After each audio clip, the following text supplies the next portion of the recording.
Ir piedarbināt? Varam, jā. Viņam retro statusu vēsturisko negājāt, jā? Vēl nē, to mēs neesam izdarījuši. Bet kaut kādiem kāzām.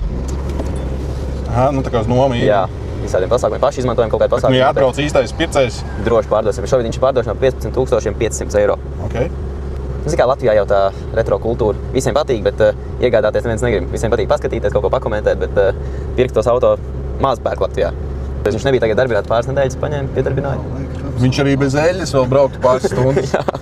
Viņam kaut kur droši vien apakšā ir rezervītas, lai viņš izdzīvot. Un kāpēc pirms pāris gadiem brauca šitie te perikupi un izpirka visus vecos mēršu busus un vecos mēršus, tāpēc, ka viņi uz Āfriku stūma. Bet viņi vienkārši brauc un tu atver kapotu, visu saremontē un brauc tālāk. Tas, kur mums saka tieši tā. Te vajag tikai skrūvgriezu un izpalielam. 3 atslēgu komplekts.